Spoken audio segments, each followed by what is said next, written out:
Hola, buenas, ¿cómo están? Con este video tutorial vamos a comenzar a ver un país que es Rusia. Sí, en este caso es un país, el primero de los que vamos a ver, que es un país bicontinental. Esto es un país que su territorio se extiende no solo por el continente europeo, sino en este caso también por el continente asiático. De Rusia nosotros vamos a tener dos clases, o sea, tanto la que tengan con este tutorial como una próxima la semana que viene. En la clase de hoy vamos a trabajar solamente con la ciudad capital, que es la ciudad de Moscú, y con el tutorial y como siempre el PowerPoint de la semana próxima vamos a estar trabajando los últimos dos ítems que aquí aparecen, que son la ciudad de San Petersburgo, otra importante localidad de este país, y el tren transiberiano, que es un importante atractivo turístico del país. Comenzamos con algunos datos, como siempre, generales respecto de Rusia en relación a los medios de transporte que conectan el país, Rusia, con el resto del mundo. Por un lado, para destacar que no es necesario el visado para turistas que viajen con un pasaporte argentino. Hay algunos países del mundo que todavía, a los cuales Rusia todavía les exige tener un visado especial, un visado particular, o sea, solicitar un permiso particular para aquellas personas que deseen hacer turismo dentro de Rusia. Bien, hace unos más o menos 10 años Argentina estaba en esa situación, era uno de los países en los cuales no solo con el pasaporte, sino que además había que solicitar un permiso especial para ingresar a Rusia para hacer turismo. Bueno, ese requisito se eliminó, como les decía, hace unos 10-12 años, si no me falla la memoria.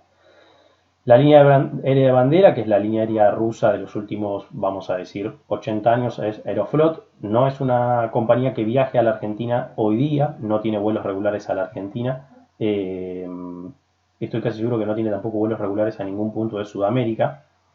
Ha tenido en su momento vuelos a la Argentina, pero al estar en alianza con aerolíneas argentinas, si en alianza es más SkyTeam, de la cual forma parte Aeroflot, la compañía rusa, como aerolíneas argentinas, esto permite conexiones entre vuelos y permite ciertas políticas comerciales en lo que hace tarifa bastante similar, por lo tanto es una facilidad para conectar vuelos de estas dos compañías, Aeroflot y Aerolíneas Argentinas.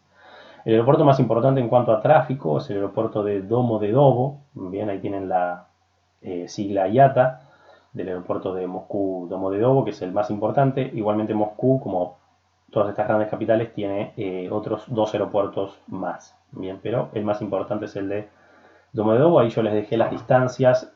Como no hay vuelos desde Sudamérica directo a Moscú, les dejé algunas distancias desde otras ciudades importantes de Europa, algunas de ellas ya estuvimos conversando, pero para tener más o menos una idea de las distancias. Bien. Respecto de estaciones ferroviarias, importante porque, por un lado, nosotros la semana que viene vamos a ver Transiberiano y justamente el Transiberiano parte de una de estas estaciones de tren, y también porque Moscú se encuentra conectado con todo el sistema ferroviario europeo, por lo cual existe posibilidad de acceder a Moscú, obviamente desde una ciudad europea, por vía ferroviaria es posible esto hacerlo, ¿sí? Por ejemplo, desde Francia, desde Polonia o desde Alemania se puede acceder por vía ferroviaria, ¿sí?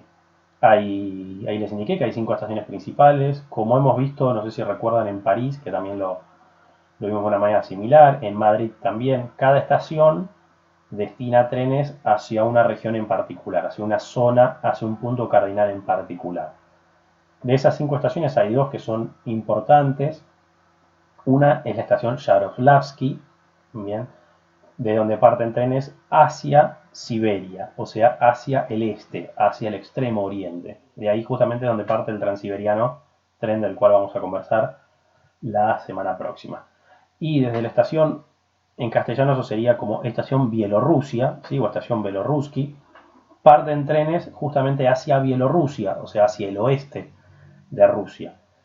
Y esos trenes continúan de Bielorrusia, pues ustedes si quieren pueden mirar un mapa de Europa para comprenderlo mejor, esos trenes continúan más allá de Bielorrusia, por ejemplo, hacia Alemania, Polonia o Francia, bien, con trenes que conectan capitales, Ciudad de Moscú con capitales de esos tres países, con Berlín, con Varsovia o con París. Bien.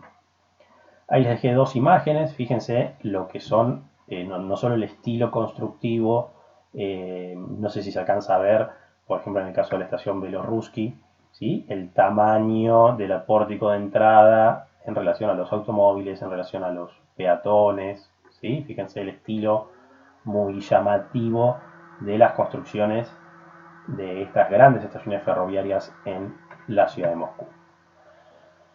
Algunos datos muy básicos de historia de este país. Yo diría que de este punteo le demos importancia a los últimos tres ítems. Bien, el ítem que está indicado del 1700 al 1917, el Imperio Ruso gobernado por la dinastía Romanov, ¿sí? Imperio Ruso, el cual el gobernante, el líder absoluto, era la figura del zar.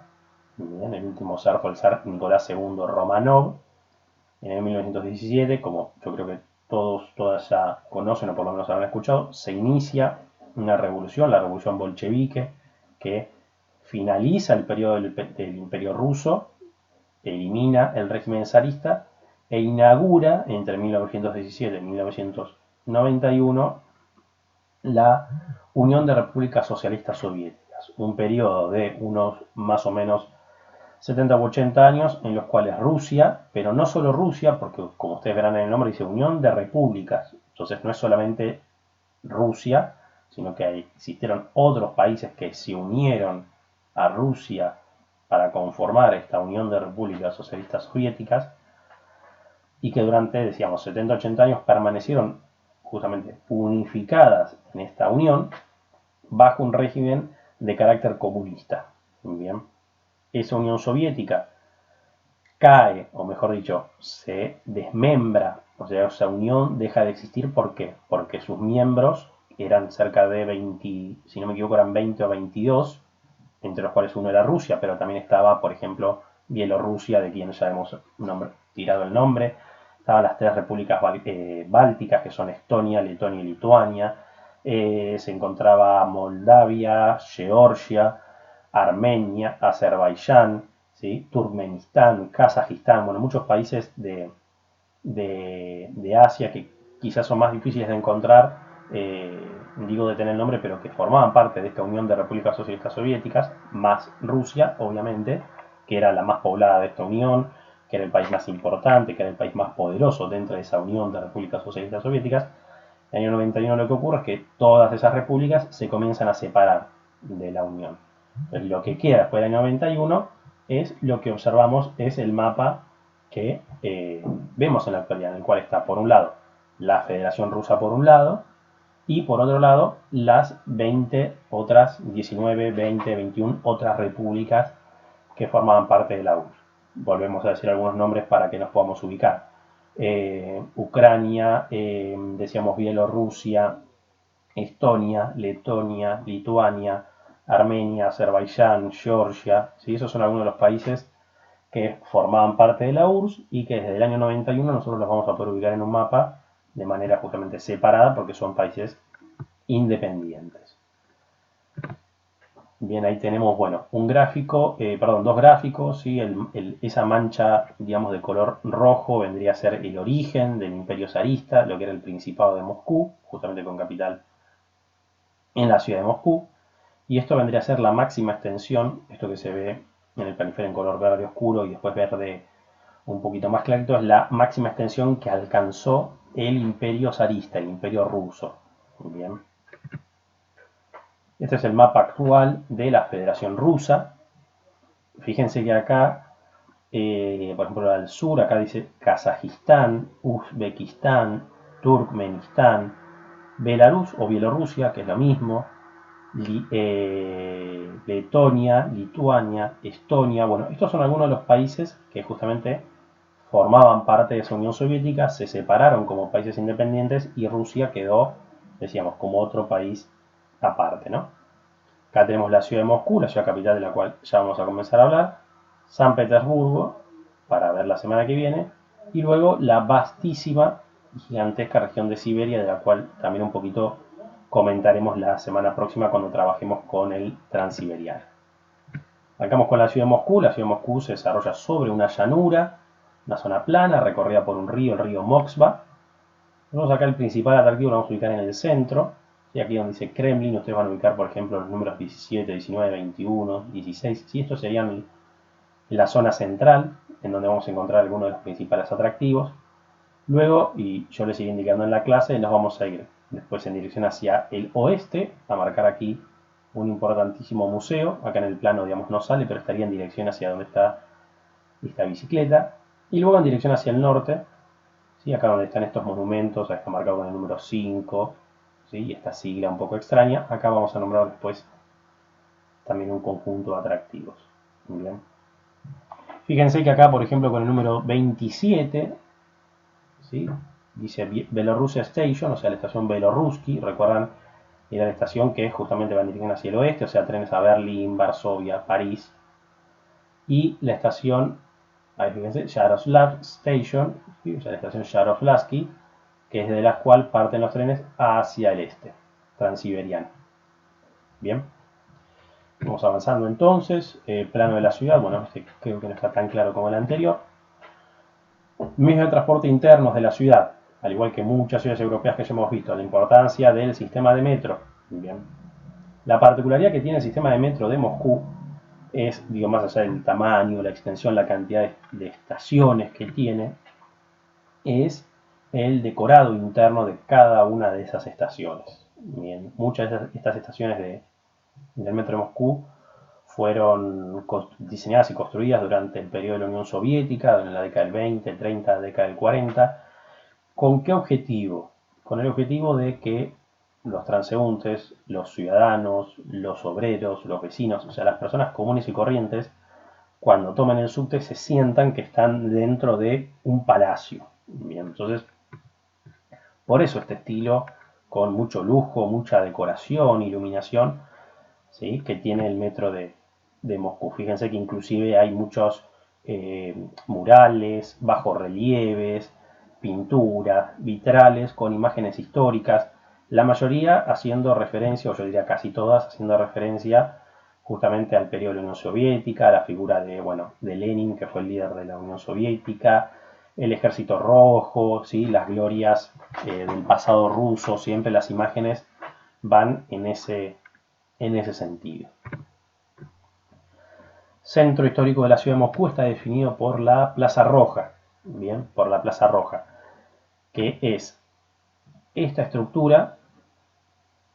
Ustedes, fíjense, perdón, acá en el centro hay un recinto amurallado, ¿sí? Casi de manera triangular. Bien, hay unas torres y hay una muralla justamente de color rojo.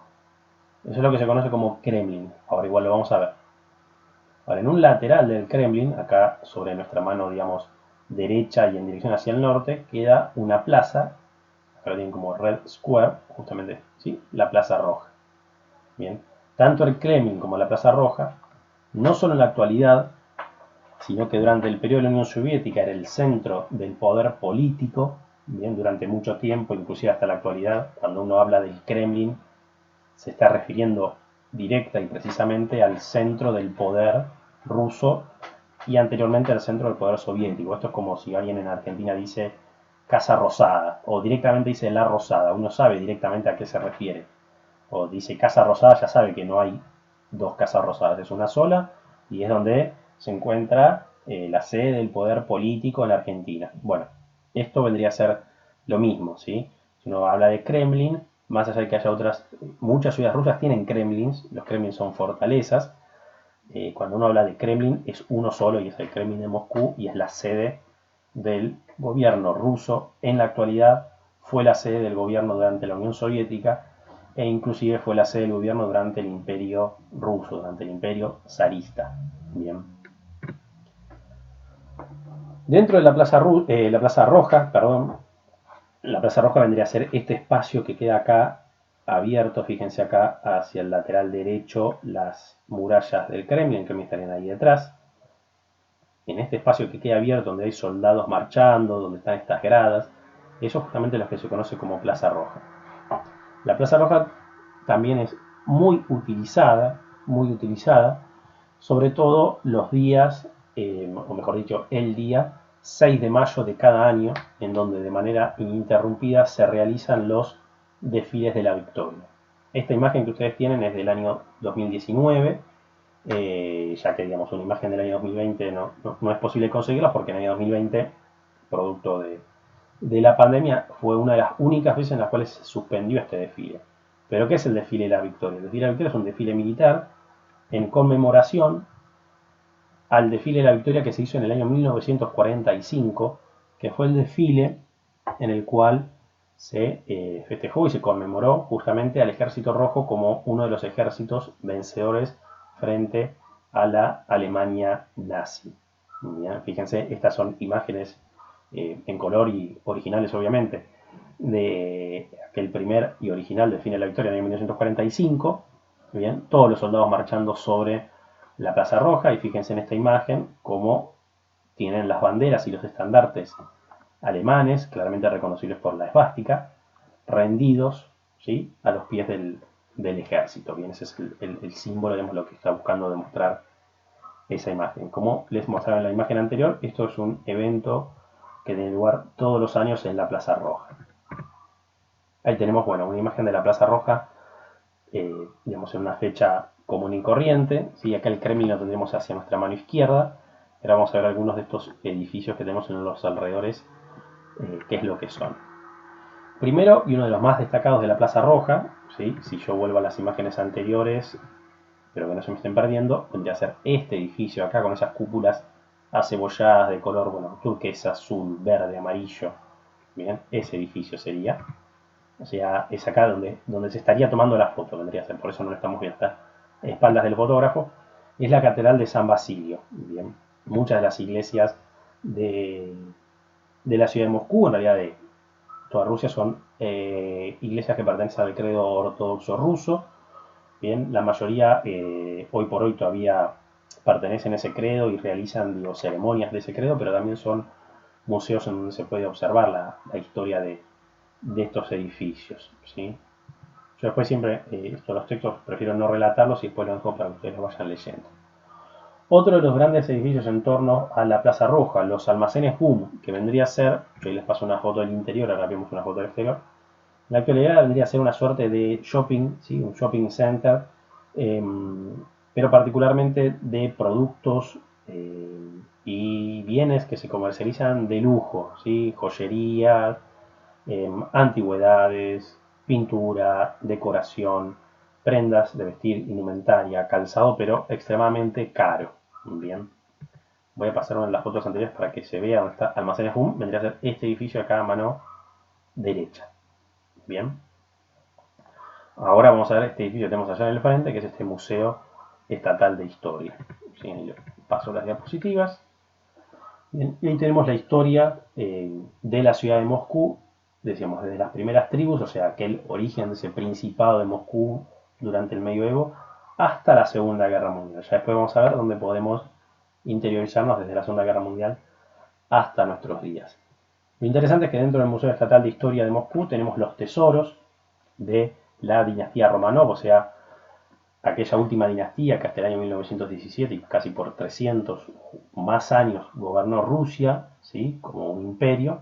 Bueno, los tesoros, ¿sí?, la corona, el cetro, bien, la capa de armiño, todo esto que era posesión de la dinastía Romanov, lo vamos a poder encontrar dentro, de esta imagen dentro del Museo Estatal de Historia de Moscú.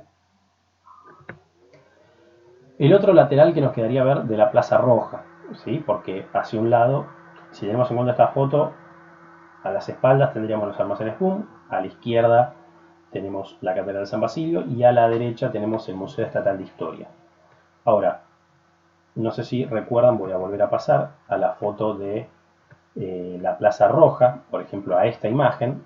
¿Sí? Tenemos la catedral allá al fondo, acá en el frente, donde están estas columnas de color turquesa, acá tenemos los almacenes Boom, el Museo Estatal de Historia, estos techados que vemos acá en el frente, y ahí a la derecha tenemos las murallas del Kremlin, y acá hay como se dice, unas gradas, bien, en donde, bueno, claramente hay personas sentadas, hay una suerte de escenario, bien. Todo esto, ¿dónde se monta? O sea, ¿dónde lo tenemos establecido? Si lo tenemos que ver dentro de la Plaza Roja. Lo tenemos justamente sobre el mausoleo de Lenin, bien. Vladimir Lenin fue el líder de la Revolución Rusa, es uno de los principales, o uno parece en realidad el principal líder de la Unión Soviética, bien, digamos, muy alabado en aquellos años. Él fallece, si no me equivoco, hacia el año 1920 y pico, ¿sí? 1922, 1925, y su cuerpo es momificado y conservado dentro de este monumento, dentro de este mausoleo al cual se puede ingresar. Obviamente no se puede tomar fotografías, bueno, suele haber normalmente una fila muy importante de gente como para poder ingresar eh, a ver los restos de Vladimir Lenin, y por su importancia, justamente cuando se realiza el desfile de la victoria, el escenario desde el cual observa el desfile el actual presidente de Rusia, que es bueno, Vladimir Putin, pero en los momentos de la Unión Soviética, ese escenario se llamaba justamente sobre el mausoleo de Lenin. Bien, ahí tenemos otra imagen que nos puede dar un poco más, una mejor percepción, bien, del tamaño del mausoleo de Lenin. Bien. Y vuelvo, perdón, a la anterior un poquito para la foto. Ahí tenemos muy bien, se ve la muralla del Kremlin y justamente por detrás los edificios del Kremlin. Bien, el Kremlin, decíamos, es una fortaleza. En la actualidad no cumple esa función, sino que allí tenemos todos los edificios públicos, muchos de ellos museos, a los cuales ya que se puede acceder, capillas, iglesias, cuarteles militares que quedaron en la actualidad en desuso, de esta principal fortaleza que tenía la ciudad de Moscú. Ahí tenemos una imagen muy parecida, digamos, con el mismo foco, digamos, la misma toma que habíamos visto en aquel gráfico, donde tenemos las murallas que rodean el Kremlin, casi de manera triangular, y ahí ese espacio, creo que se esté notando con el cursor, ese espacio que tenemos en el medio, la Plaza Roja. En el Kremlin es este conjunto de recinto amurallado, dentro del cual vamos a ir ingresando. Hay una serie de edificios, como decía, son todos edificios que se han construido ya sea para albergar la sede del gobierno ruso u oficinas del gobierno ruso, no solo en la actualidad, bien, sino en el periodo de la Unión Soviética y sobre todo durante el periodo del Imperio zarista. Bien, este es uno de los principales edificios, bien, el palacio se llama el Palacio del Senado, este un poquito más moderno de la década del 60 es el Palacio de Congresos, bien, este actualmente tiene un uso, digamos, no tan oficial, o sea, un uso más para funciones de teatro o galas vinculados a distintos eventos, pero quiero decir, más vinculados con la cultura, con el arte, bien. Y sí el más importante, podríamos decir, porque justamente es la residencia oficial del presidente, pero también fue, como se observa acá, desde mediados del siglo XIX, la residencia de quien sea zar, eh, líder de la Unión Soviética o presidente de la Federación Rusa, siempre tuvo lugar en este gran palacio del Kremlin. Fíjense, digamos, la profusión en la decoración.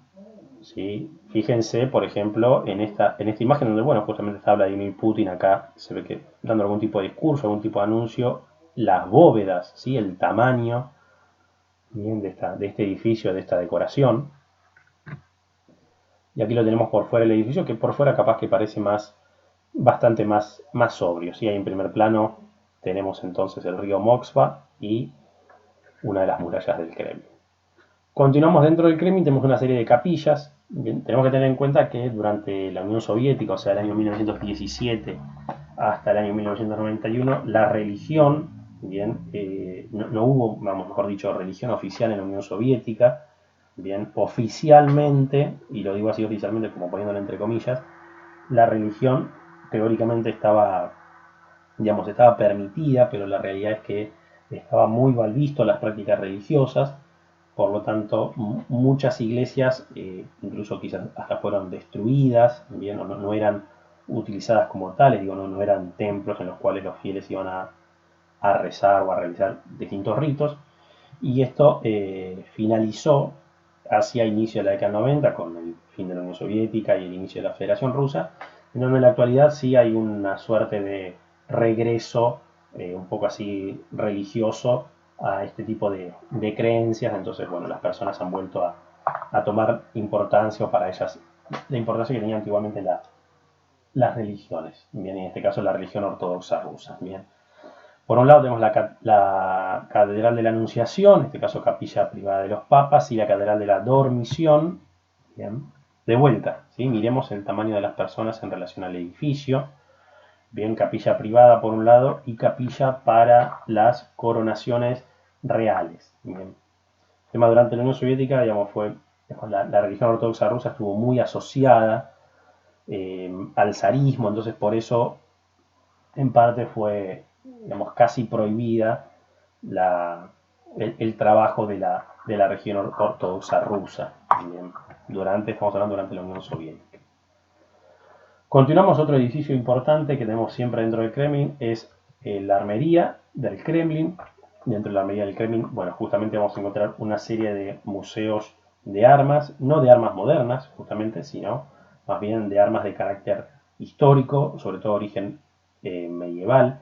Encontramos determinadas reliquias también vinculadas a la historia rusa, una de las coronas imperiales, bueno, el diamante Orlov, que era un diamante que era posesión de los zares, sables de Minin y Poyarsky. Minin y Poyarsky fueron dos importantes héroes rusos de la Edad Media, cuyos sables se encuentran aquí en el interior. Bien, y el gorro de Monomaco, que es ese que ustedes ven a mano izquierda superior. Bien, todas estas reliquias se encuentran dentro de la armería del Kremlin. El Kremlin también se compone no solo de edificios, sino de una serie de jardines, bien, donde digamos, los visitantes pueden pasear mientras van pasando de un edificio a otro. Y en esos jardines podemos observar el cañón y la campana del zar. Bien, ahí yo les dejé las características.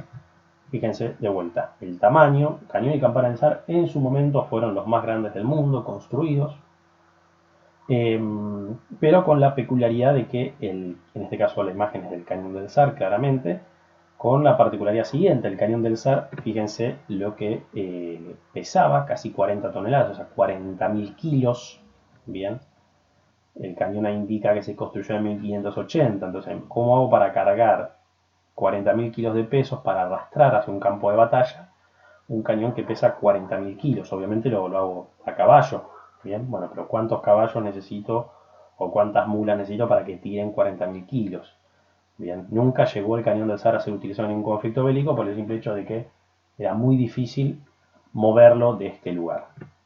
Y la campana del zar, que aquí lo vemos, bien, la campana más grande construida en su momento, prácticamente le ocurrió lo mismo. La única vez que intentó ser ubicada en lo alto de una iglesia, esa iglesia, su torre campanario era de madera, la campana se cayó por el peso de la campana y como ustedes verán la campana no llegó a sonar nunca porque al caerse se desprendió y se rompió una parte.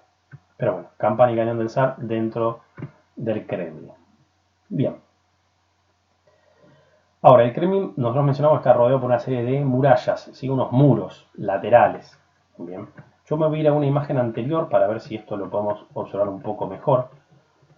Pero históricamente, en esas murallas, bueno, acá se ve una de ellas, pero les voy a mostrar precisamente en dónde. Acá. O mejor, acá está. Tenemos la muralla atrás y no sé si se alcanza a ver, pero hay un espacio verde con algunos pinos, no estos primeros, acá en primer plano mausoleo, sino más allá atrás. Fíjense que acá hay un busto, bien, y la muralla tiene como unas placas de color oscuro o negro, ¿sí? Espero ahí me estén siguiendo con el cursor. O sea, entre el mausoleo de Lenin y la muralla hay un espacio verde, ¿sí? Una franja verde. Digo, una franja de pasto, de árboles, a eso me refiero. Sobre esa franja verde e incluso sobre la misma muralla del Kremlin fueron enterrados, ¿bien?, importantísimos héroes de carácter militar, científicos, artistas, políticos, sobre todo de la Unión Soviética. ¿Sí? Ahí creo que se observa muy bien en la imagen de mano izquierda, donde está la muralla. En primer plano tenemos justamente la tumba de Stalin, quien fue el más reconocido gobernante durante la Unión Soviética, desde la década del 30 hasta su fallecimiento en la década del 50, creo que en el año 52, si no me falla la memoria. ¿Sí? Y acá, digamos, el mausoleo de Lenin o el resto de la Plaza Roja lo tendríamos un poquitito más hacia la izquierda, bien, donde ahí ya tendríamos el empedrado propio de la plaza. Pero, estrictamente hablando, entre la plaza y las murallas del Kremlin tenemos justamente las tumbas y monumentos funerarios de importantísimos líderes de la Unión Soviética y también incluso dentro de la muralla, como ustedes ven en la foto a mano derecha, arriba. Fíjense cómo se han cavado justamente nichos dentro de la muralla del Kremlin. O sea, si uno, supongamos que lo haga, ¿no?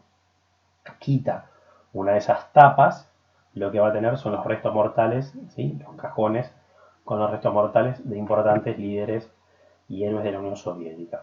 Hay tres sumamente importantes. Uno es Yuri Gagarin, a quien lo vamos a mencionar más adelante, porque fue el primer astronauta, el primer cosmonauta, el primer hombre, perdón, el primer ser humano, mejor dicho, el primer ser humano que salió al espacio, o sea, el primer ser humano que a bordo de una nave pudo salir del espacio en 1961, uno de los más importantes héroes de la Unión Soviética.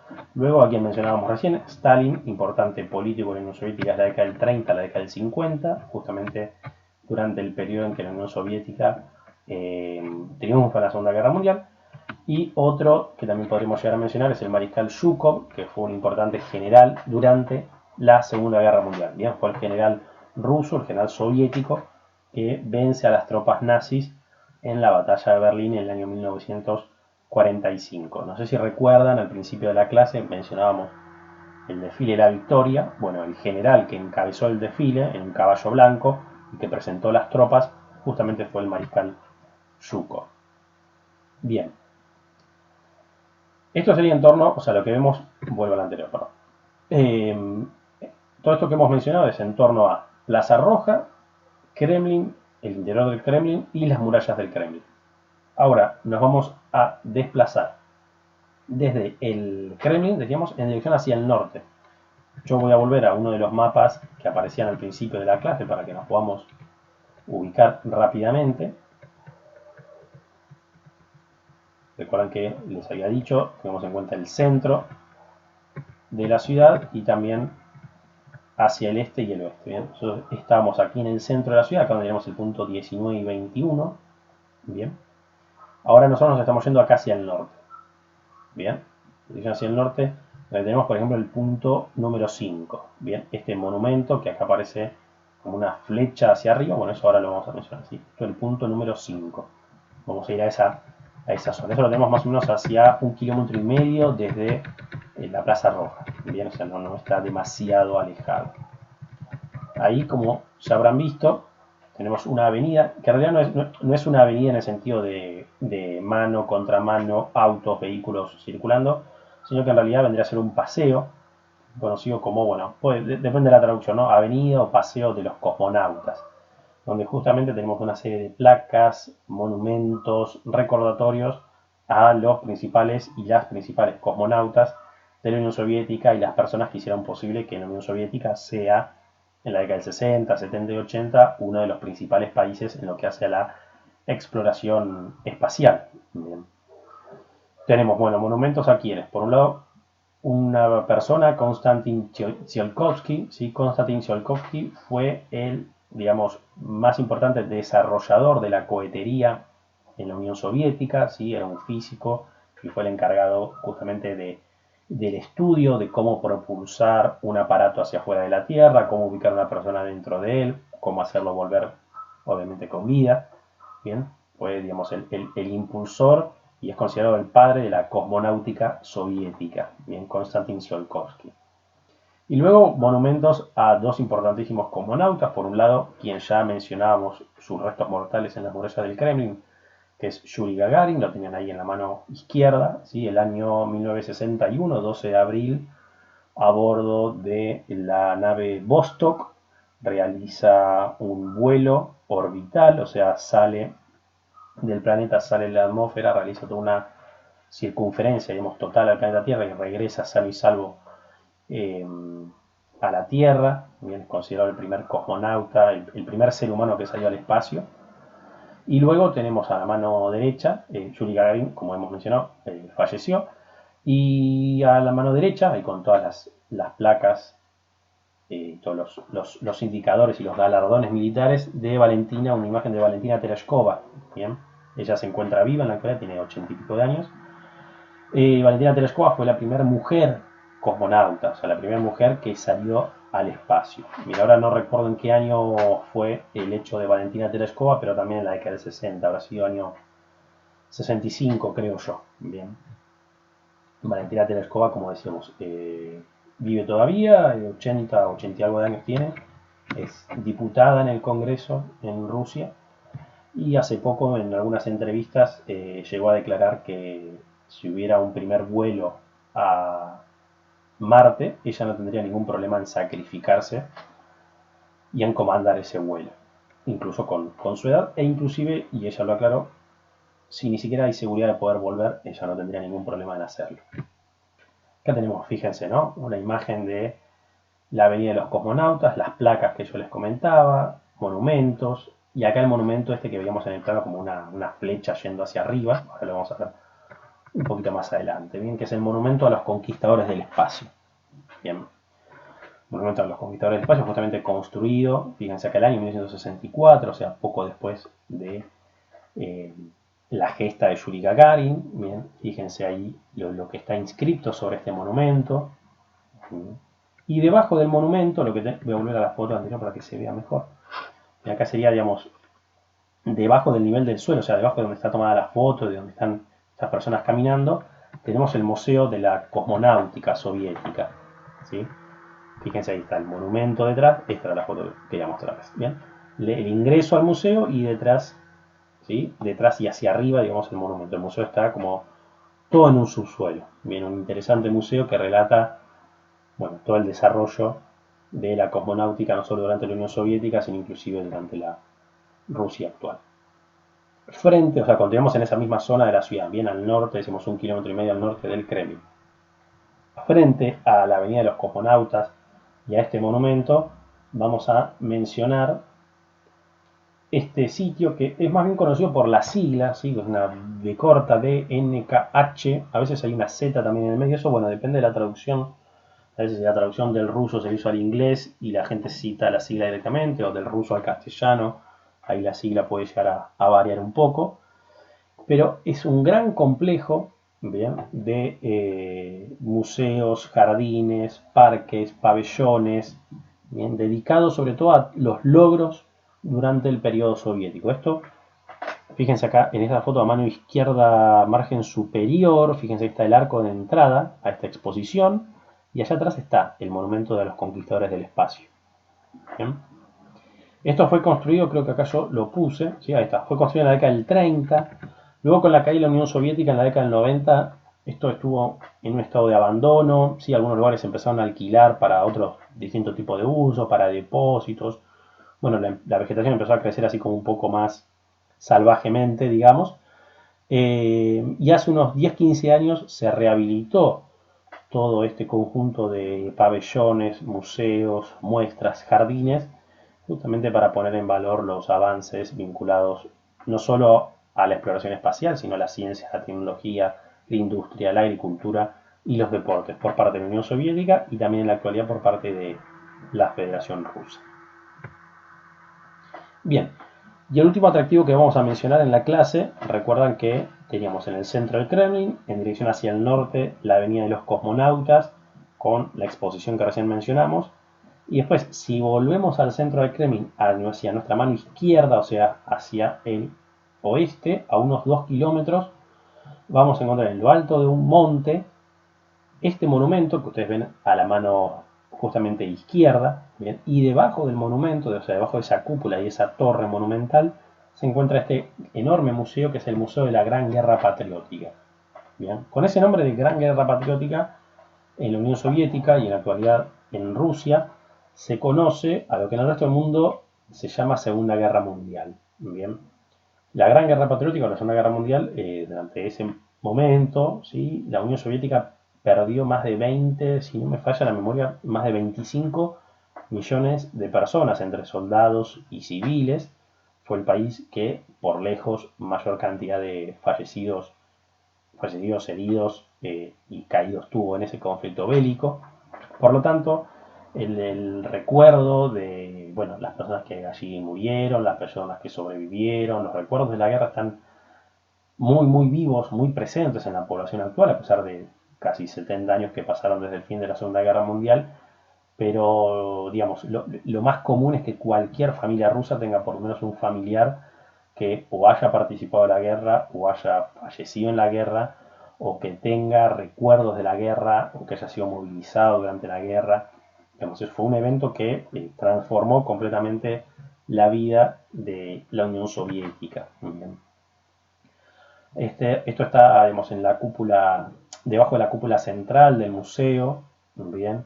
Eh, Esta sala se conoce como Salón de los Héroes, bien, si no me falla, sí, creo que era Salón de los Héroes, si no me equivoco, y ahí lo que están inscritos, obviamente no son los nombres de todas las personas, porque como les digo, más de 25 millones fueron las que fallecieron, pero sí ahí están inscritos los nombres de cerca de 11, 12 mil personas que por su trabajo durante la Segunda Guerra Mundial fueron galardonados con la medalla de héroe de la Unión Soviética. Bien, fíjense ahí el tamaño del museo, donde sobre todo hay muestras desde ya de las batallas en las cuales participó la Unión Soviética, bien, lo que era por entonces conocida Rusia. Bien. Bueno, lo último, sí, o sea, ya terminamos con la clase, sí a tener en cuenta lo siguiente. Del texto Destinos, ¿sí? Ustedes van a encontrar en el capítulo que les voy a subir que dice, o se titula algo así como Ciudades del Este o Grandes Ciudades de Europa Oriental, en donde apenas va a haber una pequeña descripción de la ciudad de Moscú y donde yo creo que, por ejemplo, de estos museos no va a haber una descripción. Este museo es bastante reciente de su construcción. Probablemente haya descripciones del Kremlin o de aquellos primeros atractivos, ¿sí? Catedral de San Basilio, algunos de estos que estoy pasando ahora. Bien. Entonces, ¿cuál es mi sugerencia? Creo que con Alemania también les pedí lo mismo. Que ustedes indaguen en estos atractivos en otras fuentes. Bien, porque en destinos, esto sí, bueno, Museo de Lenin probablemente esté, pero en destinos probablemente muchos de estos atractivos no aparezcan. Bien, entonces ténganlos en cuenta también como para poder desarrollar en base a otros materiales. Bien. Así que, bueno, eso es todo con respecto a la ciudad de Moscú. Como siempre, que el grupo de Facebook habilitado para lo que sea necesario.